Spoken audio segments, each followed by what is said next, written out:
বন্ধুরা, তোমাদের জন্য আজ আমরা নিয়ে এসেছি একটা অসাধারণ বইয়ের সারাংশ, যার নাম থিঙ্ক অ্যান্ড গ্রো রিচ। লেখক নেপোলিয়ান হিল। বন্ধুরা, লেখক এই যাত্রা শুরু করেন তখনই যখন তিনি একজন ছোট্ট ছেলে ছিলেন। সে সময় অ্যান্ড্রু কার্নেগি তাকে একটা গোপন কথা বলেছিলেন, একটি এমন গোপন কথা যার কারণে অনেক ধনী মানুষ নিজের ভাগ্য নিজে লিখেছে। নেপোলিয়ান হিল সেই গোপন রহস্যটি খুঁজে বের করতে বছরের পর বছর কঠোর পরিশ্রম করেন এবং অবশেষে তিনি বুঝতে পারেন যে সফলতা যে কোনো পেশা বা কেরিয়ারে অর্জন করা সম্ভব। এমনকি একজন অশিক্ষিত বা কম শিক্ষিত মানুষও ধনী হতে পারে। লেখক চেয়েছিলেন এই গোপন রহস্যটি তার পাঠকদের সঙ্গে ভাগ করে দিতে। এই বইটি তাদের জন্য যারা সেই গোপন কথাটি জানতে আগ্রহী। যারা তা গ্রহণ করেছে তারা ধনী হবার স্বপ্ন সত্যি করেছে। তবে এটি মোটেও সহজ নয় বন্ধুরা। এর জন্য তোমাদের পরিশ্রম করতে হবেই। এই বইটি তুমি জানতে পারবে কিভাবে সফল হতে হয়, কখন শুরু করবে এবং কিভাবে তা নিজের জীবনে পুরোপুরি প্রয়োগ করবে। প্রতিটি অধ্যায়ে নেপোলিয়ান হিল এমন কিছু ধাপ উল্লেখ করেছেন যেগুলো মেনে চললে যে কেউ নিজের জীবনকে সফল করে তুলতে পারে। যদি তুমি জীবনে টাকা, সম্মান, ব্যক্তিত্ব, শান্তি এবং সুখ চাও, তাহলে এই ধনী ব্যক্তিদের অভিজ্ঞতা থেকে শেখো। যখন তুমি এই ধাপগুলো অনুসরণ করবে, তখন তুমি সেই গোপন রহস্যের আরও কাছে পৌঁছাবে। এখন তৈরি হয়ে যাও, কারণ তোমার সামনে নিজের জীবন বদলে দেওয়ার একটি সুযোগ এসেছে। নেপোলিয়ান হিল আমাদের এই গোপন রহস্যের একটা ছোট্ট ইঙ্গিত দেন। প্রতিটি অগ্রগতি এবং ধনশালী হওয়ার শুরু হয় একটা ছোট্ট ভাবনা দিয়ে, আর তার প্রথম ধাপ হলো ইচ্ছে। যখন তুমি মন থেকে কিছু চাও, তখন তা ধীরে ধীরে বাস্তব রূপ নিতে শুরু করে। তোমার স্বপ্নগুলো নিয়ে বারবার ভাবতে থাকলে তুমি তা অর্জনের উপায় খুঁজে পেতে শুরু করবে। এখানে একটা টার্ম আছে, মানে কনশাসনেস, অর্থাৎ টাকার প্রতি সচেতনতা।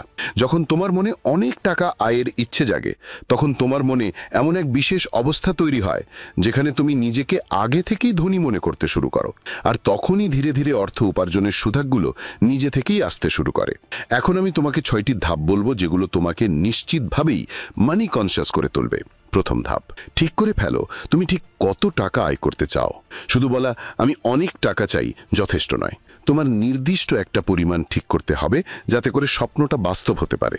দ্বিতীয় ধাপ, তুমি ওই টাকাটা আয় করার জন্য কি দিতে প্রস্তুত, কারণ বিনিময় ছাড়া কিছুই পাওয়া যায় না।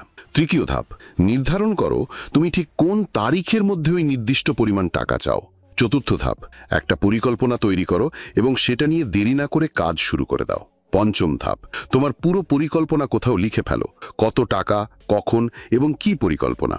ষষ্ঠ ধাপ, প্রতিদিন অন্তত 2 বার এই লেখা পড়ো এবং অনুভব করো যে যদি তোমার সত্যিই ধনী হওয়ার ইচ্ছে জাগে, তাহলে এই ধাপগুলো অনুসরণ করা তোমার জন্য কঠিন হবে না। এইভাবে ধীরে ধীরে তুমি নিজেই অনুভব করবে যে তুমি দিন দিন আরও বেশি সচেতন হয়ে উঠছো। এই অভ্যেস চালিয়ে যাও। একসময় তুমি বুঝবে তুমি সত্যিই সেই টাকার মালিক হয়ে গেছো যা তুমি কল্পনা করেছিলে। মনে রেখো, প্রতিটি বড় অর্জনের পেছনে থাকে একটা বড় স্বপ্ন। এই বিশ্বে এক ধরনের শক্তি আছে যা আমাদের বিশ্বাস অনুযায়ী জিনিসগুলো আমাদের কাছে নিয়ে আসে। যখন আমরা ইতিবাচকভাবে ভাবি, তখন ভালো ঘটনা ঘটতে শুরু করে, আর নেতিবাচক চিন্তা আমাদের খারাপ অবস্থায় ফেলে দেয়। আসলে দুর্ভাগ্য বা ভাগ্যের দোষ বলে কিছুই নেই। সবকিছু নির্ভর করে আমরা কি বিশ্বাস করি তার উপর। কিছু মানুষ কোনো কারণ ছাড়াই নিজেকে দুর্ভাগ্য ভাবতে থাকে, আবার কেউ নিজেকে সবসময় গরিবই মনে করে। যদি আমরা বিশ্বাস করি যে আমাদের অবস্থা কখনোই বদলাবে না, তাহলে তার মানে আমরা নিজেরাই আমাদের দুর্ভাগ্যের গল্প লিখছি। আমরা যা মন থেকে ঠিক করি তাই বাস্তবে দেখতে পাই। যদি আমরা নিজের মনে ভয় আর অবিশ্বাস ঢুকতে দিই, তাহলে আমরা সবসময় ভীত থাকব এবং নিজের উপর বিশ্বাস হারিয়ে ফেলব। এর ফলে আমরা নিজেদের এমন এক চক্রে আটকে ফেলি যেখান থেকে বের হওয়া কঠিন হয়ে পড়ে। তাই টাকার প্রতি সচেতন হতে হলে নিজের উপর বিশ্বাস রাখা খুবই জরুরি। সবসময় নিজেকে ধনী মনে করো এবং নিজেকে বিশ্বাস করো একদিন তুমি অনেক টাকা উপার্জন করবেই। যারা সবসময় ভাবে তারা গরিব, তারা কখনো ধনী হতে পারে না। আমরা যা ভাবি আমরা সেটাই হয়ে যাই। আমাদের মনের মধ্যে যে চিন্তা গেঁথে যায় সেটাই আমাদের বাস্তব হয়ে ওঠে। এখন সিদ্ধান্ত তোমার, তুমি গরিব বেছে নিবি না ধনশালী হবে। যখন ধনী হওয়ার ভাবনা তোমার মনের গভীরে প্রবেশ করে যাবে, তখন তোমার বিশ্বাস সব বাধা সরিয়ে দেবে এবং তোমাকে সফলতার পথে এগিয়ে নিয়ে যাবে। তৃতীয় ধাপ, অটো সাজেশন। আমাদের অবচেতন মন একটা উর্বর জমির মতো। আমরা যদি এতে সঠিক বীজ বপন না করি তাহলে এতে আগাছা জন্মাবেই। তাই আমাদের উচিত অটো সাজেশন অনুশীলন করা, যাতে আমাদের মনের মধ্যে অপ্রয়োজনীয় চিন্তা না ঢোকে। আমাদের ভেতরে এতটা শক্তি আছে যে আমরা চাইলে আমাদের অবচেতন মনের চিন্তা নিজেরাই বেছে নিতে পারি। এই অবচেতন মন আমাদের ভাবনাকে বাস্তবে রূপদান করে, কিন্তু সেটা তখনই সম্ভব যখন আমরা এটিকে অটো সাজেশনের মাধ্যমে নির্দেশ দিতে পারি। তাই সবসময় তোমার মনকে ইতিবাচক চিন্তা দিয়ে পূর্ণ করো। যখন আমরা নিজের মনকে নিয়ন্ত্রণ করতে পারি না, তখনই আমরা হেরে যাই। প্রতিদিন নিজের লক্ষ্য বারবার বলো। যদি তুমি ধনী হতে চাও তাহলে পুরোপুরি প্রস্তুত হও এবং সেটা তোমার অভ্যেসে পরিণত করো। একদিন এই অভ্যেস তোমাকে এমন সব সুযোগ এনে দেবে যা তোমার সফলতাকে বাস্তবে পরিণত করবেই। আজ থেকে নিজেকে একজন ধনী এবং সফল মানুষ হিসেবে ভাবতে শুরু করো। নিজেকে একজন ধনী এবং সফল মানুষ হিসেবে ভাবতে শুরু করো এবং প্রতিনিয়ত সেটা অনুশীলন করতে থাকো, যাতে করে তোমার পরিকল্পনাগুলো আপনাতেই তোমার সামনে প্রকাশ হতে শুরু করে। আমাদের অবচেতন মনকে এমনভাবে প্রস্তুত করতে হবে যেন সেটা আমাদের চিন্তাকে বাস্তব রূপ দিতে পারে। উদাহরণস্বরূপ, হেনরি ফোর্ড নিজে খুব বেশি পড়ালেখা করেননি, কিন্তু অটোমোবাইল সম্পর্কে তার অসাধারণ জ্ঞান ছিল। যখন একটা পত্রিকা তাকে অজ্ঞ বলে দাবি করে, তখন আদালতে তাকে অনেকবার প্রশ্ন করা হয়। প্রশ্নে বিরক্ত হয়ে ফোর্ড বলেন, আমি আমার সহকারীদের ডেকে এনে এসব প্রশ্নের উত্তর দিতে পারি। আমার মনে সব কিছু ঠেসে রাখার দরকার নেই। এই উত্তর শুনে সবাই অবাক হয়ে যায়, কিন্তু ফোর্ড জানতেন তার কাজের জন্য কি কি তথ্য দরকার এবং তার লক্ষ্য কি। তাই যারা বেশি শিক্ষিত নন তারাও তাদের বিশেষ দক্ষতা এবং জ্ঞানের মাধ্যমে সফল হতে পারেন। শুধুমাত্র সাধারণ জ্ঞান বা স্কুলে শেখার শিক্ষা আমাদের এগিয়ে দেয়, এটা ভাবার দরকার নেই। যদি আমরা কোনো একটা বিষয়ে আগ্রহী হই তাহলে সেটা নিয়ে কোর্স করতে পারি, ট্রেনিং নিতে পারি। শেখা সবসময় সম্ভব। শিক্ষা শুধুমাত্র স্কুলে সীমাবদ্ধ নয়। আমরা সীমিত নয়। জীবনের যে কোনো বয়সে আমরা যে কোনো কিছু শিখতে পারি। যতই দায়িত্ব থাকুক না কেন, আমরা সবসময় আমাদের স্কিল শেখার জন্য সময় বের করতে পারি। বিশেষজ্ঞ জ্ঞান থাকাটা ভালো, কারণ এটা আমাদের ভবিষ্যতের জন্য দিক নির্দেশনাও দেয়। তাই যদি তুমি তোমার জীবনে সফল হতে চাও, তাহলে ইতিবাচক এবং ধনসম্পন্ন চিন্তায় তোমার মন ভরিয়ে তোলো। তোমার স্কিল বাড়ানো খুবই জরুরি। কোনো কোম্পানিতে চাকরি পেতে শুধু দক্ষতা নয়, ব্যক্তিত্ব গুরুত্বপূর্ণ। তোমার স্টাইল, অন্যদের সঙ্গে মেশার ধরন এবং যে কোনো পরিস্থিতি সামলানোর ক্ষমতা, এ সবই তোমার ব্যক্তিত্বের অংশ। যদিও কেউ শিক্ষিত নাও হতে পারে, কিন্তু যদি তার একটা নির্দিষ্ট লক্ষ্য এবং ইতিবাচক ব্যক্তিত্ব থাকে, তাহলে সে নিশ্চয়ই সফল হবেই। মনে রেখো, যে ব্যক্তি স্কুলের শিক্ষা নিয়েই সবকিছু ভাবতে শুরু করে এবং শেখা থামিয়ে দেয়, সে নিজেকে সীমাবদ্ধ করে ফেলে। সে হয়তো একটা জায়গা পর্যন্ত পৌঁছাতে পারি, কিন্তু প্রকৃত সফলতা তখনই আসে যখন আমরা নতুন কিছু শেখা চালিয়ে যাই। পর্যায় 5, কল্পনা। অনেকদিন আগের কথা, এক বৃদ্ধ দেশীয় ডাক্তার একটা ওষুধের দোকানে গেলেন এবং সেখানে এক তরুণ কর্মচারীকে বললেন যে তার কেটলি আর কাঠের চামচ অনেক পুরনো হয়ে গেছে। কর্মচারী তাকে একটা নতুন কেটলি এবং কাঠের চামচ দিল এবং এতে তার জীবনের সব সঞ্চয় খরচ হয়ে গেল। এই তরুণ কর্মচারী ডাক্তার থেকে একটা ছোট্ট কাগজ পেলেন যেখানে একটা বিশেষ ফর্মুলা লেখা ছিল।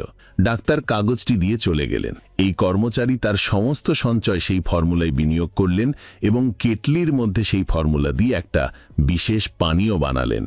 এটিই ছিল সেই পানীয় যা পরে কোকাকোলা নামে পরিচিত হল, যা লক্ষ লক্ষ মানুষকে কর্মসংস্থান দিয়েছে। এই কর্মচারীর নাম ছিল এসা ক্যাডলার। কিন্তু তার সফলতার আসল কারণ ছিল সেই কাগজ নয়, ছিল তার কল্পনা। তোমার ইচ্ছাগুলোকে বাস্তবের রূপ দিতে হলে কল্পনার ব্যবহার করা খুবই জরুরি। আমাদের নিজস্ব চিন্তাভাবনায় অনেক সময় আমাদের সাফল্য থেকে দূরে রাখে। তোমার চিন্তাভাবনা বদলাও, কল্পনার ব্যবহার করো, দেখবে কেমন ম্যাজিক ঘটে। আজকে আমাদের চারপাশে যেসব জিনিস আছে, যেমন গ্যাজেট, সোশ্যাল মিডিয়া, সবই কোনো না কোনো আইডিয়া থেকে এসেছে। কিন্তু সত্যিকারের সফলতা তখনই আসে যখন সেই আইডিয়াকে প্রচণ্ড উৎসাহের সঙ্গে এগিয়ে নিয়ে যাওয়া হয়। পর্যায় 6, পরিকল্পনা। যতক্ষণ পর্যন্ত তোমার কাছে একটা শক্তিশালী পরিকল্পনা না থাকবে, তুমি সফল হতে পারবে না। তোমার সঙ্গে এমন কিছু মানুষ রাখো যারা তোমার পরিকল্পনায় কাজ করতে পারবে। ব্যর্থতা অনেক সময় একটা দল গঠনেই সাহায্য করে এবং তোমার পরিকল্পনাকে এগিয়ে নিতে সাহায্যকারী মানুষের সঙ্গে সংযুক্ত করেই। সব গুণ একজনের মধ্যে থাকে না, তাই অন্যদের সহযোগিতা এবং ঐক্য নিয়েই লক্ষ্য অর্জন সম্ভব। যদি তোমার প্রথম পরিকল্পনা ব্যর্থ হয়, তাহলে সেটা উন্নত করো এবং আরেকটা নতুন পরিকল্পনা করো। সফল মানুষ কখনো হাল ছাড়ে না, তারা নতুন পরিকল্পনা করেই। থমাস এডিসন হাজার হাজারবার চেষ্টা করেছিলেন, তারপরেই তিনি বাতি আবিষ্কার করতে পেরেছিলেন। যদি তিনি হাল ছেড়ে দিতেন তাহলে হয়তো আজ কেউ তার নাম জানত না। ব্যর্থতার অর্থ হলো কোথাও কোনো ঘাটতি ছিল, যার জন্য তোমার পরিকল্পনা কাজ করেনি। এর কারণ খুঁজে বের করো, উন্নত করো এবং আরও ভালো পরিকল্পনা নিয়ে আবারও চেষ্টা করো। এভাবে প্রতিটি ধাপে মনোযোগ দাও এবং থেমে না থেকে লক্ষ্যের দিকে এগিয়ে যাও। নতুন পরিকল্পনা তৈরি করা। তুমি এমন একটা নির্ভুল পরিকল্পনা বানাও যা সব দিক থেকে শক্তিশালী এবং সেটার জন্য সম্পূর্ণভাবে কঠোর পরিশ্রম করো। পর্যায় 7, সিদ্ধান্ত। ফোর্ড মোটরসের কার মডেলটি একসময় বিশ্বের সবচেয়ে সাধারণ এবং সম্ভবত সবচেয়ে কুৎসিত গাড়ি হিসাবে ধরা হতো। কোম্পানির উপদেষ্টারা হেনরি ফোর্ডকে এর ডিজাইন পরিবর্তন করার পরামর্শ দেন, কিন্তু তিনি নিজের চিন্তার উপর অটল থাকেন এবং একই মডেল তৈরি করতে থাকেন। যদিও পরে তিনি ডিজাইনে কিছুটা পরিবর্তন আনেন, কিন্তু ততক্ষণ পর্যন্ত এই মডেলই তাকে প্রচুর আয় এনে দিয়েছিল। হেনরি ফোর্ডের সবচেয়ে বড় পরিচয় ছিল তার দ্রুত এবং দৃঢ় সিদ্ধান্ত নেয়ার ক্ষমতা। প্রতিটি সফল ব্যক্তির মধ্যে এই গুণটা থাকেই। যারা সবসময় হ্যাঁ না করে দ্বিধায় ভোগেন, তারা দারিদ্র্য এবং ব্যর্থতায় ঘেরা থাকেন।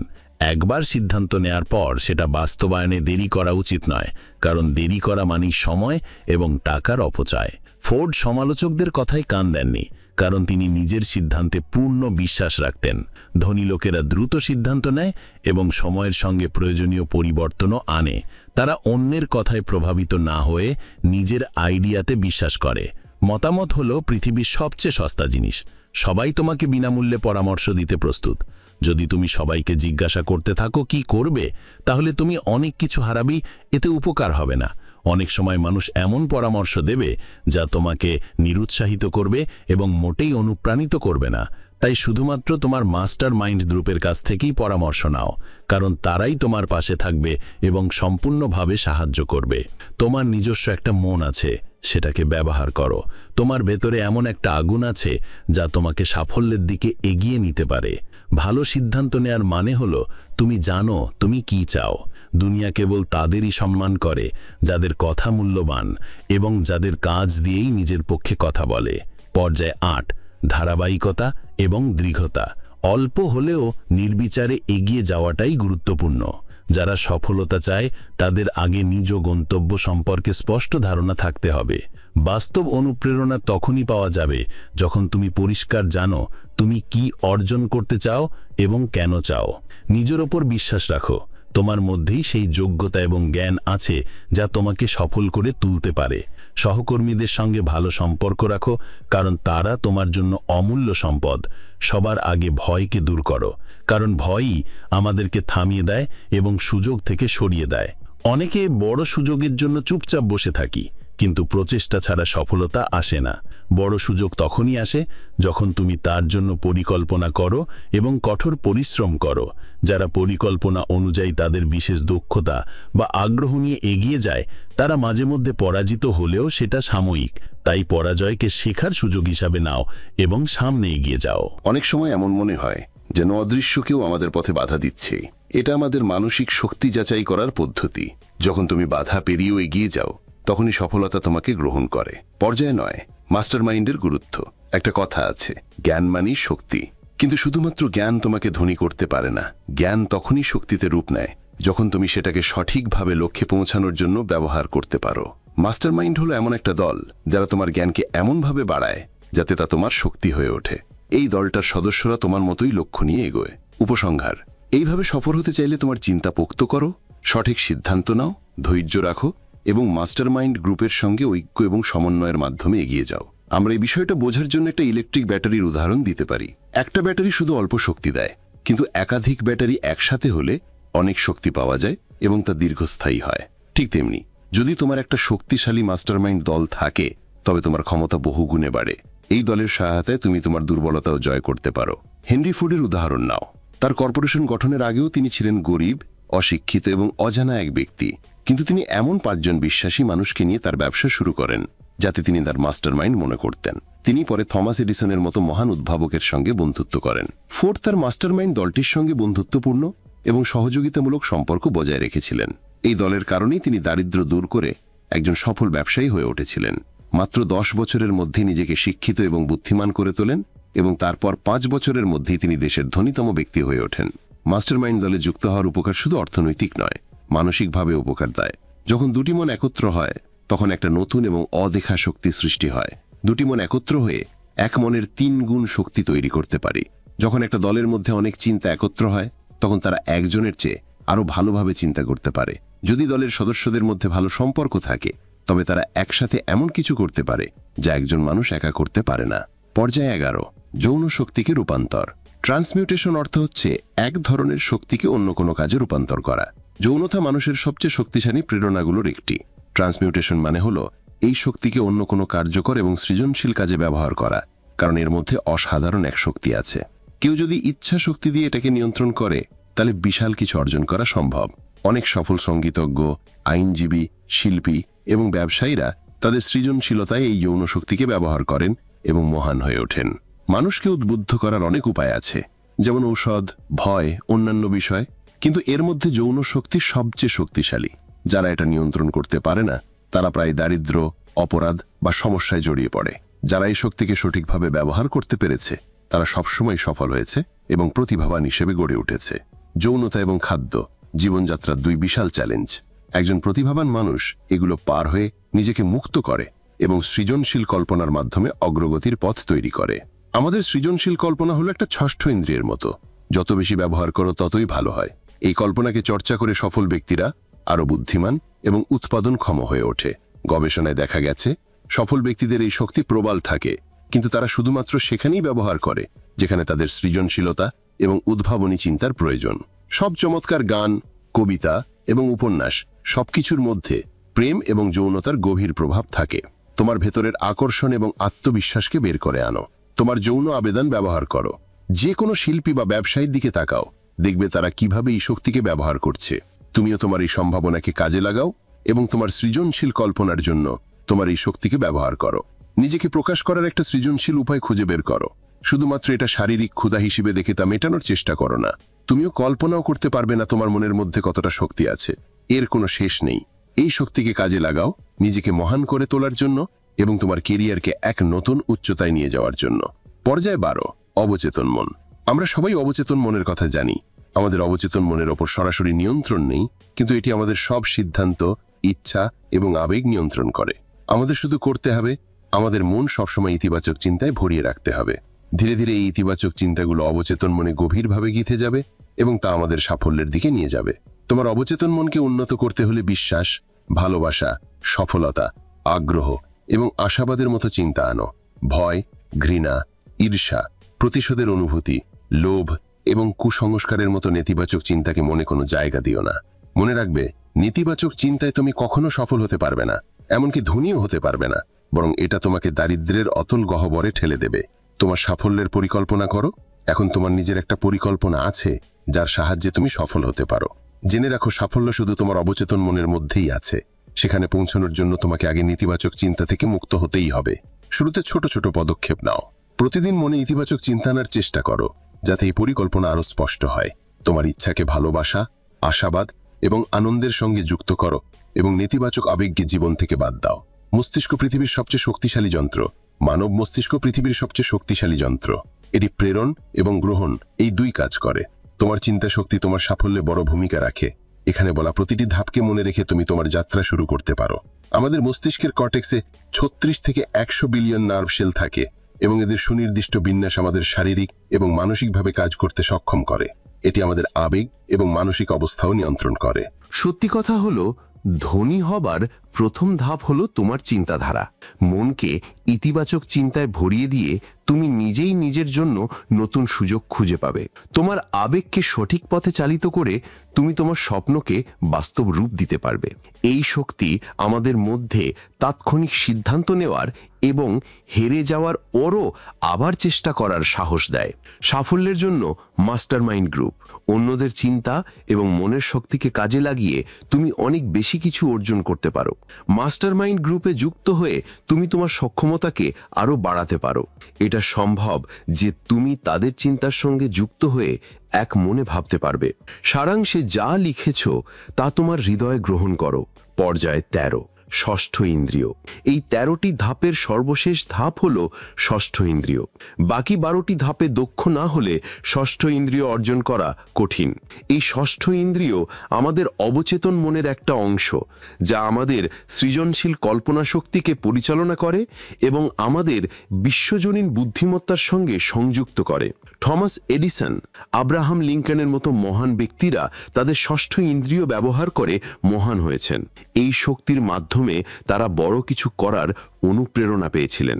এই শক্তি আমাদের মানসিক এবং আধ্যাত্মিক অবস্থাকে সংযুক্ত করে। এটি এমন একটি মাধ্যম হিসেবে কাজ করে যা আমাদের মনকে এই অসীম মহাবিশ্বের সঙ্গে যুক্ত করে। আমাদের ষষ্ঠ ইন্দ্রিয় শুধু সৃজনশীল ধারণাই দেয় না, বরং মহাবিশ্বের বিপদের পূর্বাভাসও দেয়। Infinity intelligence. ইনফিনিটি ইন্টেলিজেন্স হল সেই শক্তি যা পৃথিবীর প্রতিটি কণায় বিদ্যমান। সমগ্র মহাবিশ্বের শক্তি এতে নিহিত। এই শক্তির কারণেই পানি সবসময় নিচে নামে, রাতের পরে দিন আসে এবং গ্রীষ্মের পর শীত আসে। এই শক্তির কারণেই পৃথিবীর সবকিছু কোনো না কোনোভাবে একে অপরের সঙ্গে যুক্ত। আমরাও আমাদের ষষ্ঠ ইন্দ্রিয়ের অনুশীলনের মাধ্যমে এই ইনফিনিটি ইন্টেলিজেন্সের সঙ্গে নিজেকে সংযুক্ত করতে পারি, যেমন সব জিনিয়াসরা করে থাকে। আমরা আমাদের স্বপ্নকে বাস্তবে রূপান্তর করতে পারি, কারণ মানুষ মাত্রই স্বপ্ন দেখে এবং ইচ্ছেগুলো মনে প্রাধান্য পায়। আমরা নিজেরাই নির্ধারণ করতে পারি আমরা পরাজিত হব না বিজয়ী। চিন্তার শক্তি দিয়েই আমরা সফল হতে পারি। সফলতার পথ শুরু হয় আমাদের স্বপ্ন থেকেই। এই ধাপগুলোর মধ্যে দিয়ে এগোতে এগোতে তোমার জ্ঞান আরও বাড়বেই। নিজের এবং অন্যদের সম্পর্কে জানাটা তোমার সফলতার জন্য অত্যন্ত জরুরি। শেষ পর্যন্ত শুধুমাত্র একজন সফল মানুষই প্রকৃতির এই নিয়ম এবং সুখের পথগুলো বুঝতে পারে। শেষ পর্যন্ত তুমি যখন ইচ্ছা এই ধাপগুলো আবার পড়তে পারো এবং পুনরাবৃত্তি করতে পারো, যাতে তোমার মন উচ্চ মাত্রায় উদ্দীপিত থাকে। বন্ধুরা, সবশেষে একটা চূড়ান্ত বিষয় আছে। কিভাবে ভয় নামক 6টি অদৃশ্য ভূতের হাত থেকে আমাদের মনকে মুক্ত করা যায়। এই কিছু লুকিয়ে থাকা শত্রু আমাদের ধনী হতে দেয় না। এই শত্রুগুলো হলো বিভ্রান্তি, সন্দেহ, দুশ্চিন্তা এবং নেতিবাচক চিন্তা। এই চিন্তাগুলোর একটা যদি মনের মধ্যে ঢুকে যায়, তাহলে বাকি সব আপনা আপনি চলে আসে। তুমি যদি এর বিরুদ্ধে লড়াই না করো এবং মুক্ত না হও, তাহলে এইগুলো তোমাকে বারবার কষ্ট দেবে। কখনো হ্যাঁ, কখনো না, এমন দ্বিধা তৈরি হবে। আর নিজের ওপর বিশ্বাস না থাকায় আমাদের মনে এক অদ্ভুত ভয় সৃষ্টি হয়। এখানে আমরা সেই 6টি মূল ভয়ের নাম বলছি: দারিদ্র্যের ভয়, সমালোচনার ভয়, অসুস্থতার ভয়, ভালোবাসা হারানোর ভয়, বার্ধক্যের ভয় এবং মৃত্যুর ভয়। এই প্রতিটি ভয় আমাদের সক্ষমতাকে কমিয়ে দেয় এবং একটা সীমার মধ্যে আটকে রাখে। কিন্তু বাস্তবে এই ভয়গুলো শুধুই মনের সৃষ্টি, এর বাইরে কিছুই নয়। এর মানে হলো এই ভয়গুলো নিয়ন্ত্রণ করা সম্ভব। যে জিনিসটি সম্পূর্ণভাবে আমাদের নিয়ন্ত্রণে থাকে তা হলো আমাদের চিন্তা। যখনই কোনো চিন্তা আমাদের মনে আসে, সেটা সাথে সাথেই বাস্তব রূপ নিতে পারে। এটাই হলো এর সবচেয়ে বড় শক্তি। যেসব চিন্তা তোমার মনে ঘুরে বেড়াচ্ছে, সেগুলোই ধীরে ধীরে তোমার সামাজিক, পেশাগত এবং আর্থিক ভবিষ্যৎ গড়ে তোলে। তুমি যদি বারবার অসুস্থতার কথা চিন্তা করো, তাহলে সত্যি তুমি অসুস্থ থাকবে। এটা একটি প্রমাণিত সত্য। এই জন্যই বলা হয় আমাদের মানসিক শক্তিকে মজবুত করতেই হবে। কিছু মানুষ অন্যদের থেকে বেশি সৌভাগ্যবান বা সফল মনে হয়। এটা হয় তাদের চিন্তার কারণে। তারা নিজেকে সৌভাগ্যবান এবং সফল ভাবেই দেখে, তাই অন্যরাও তাদেরকে সেভাবেই দেখে। আমরা যেমন ভাবি, আমরা তেমনই হয়ে উঠি।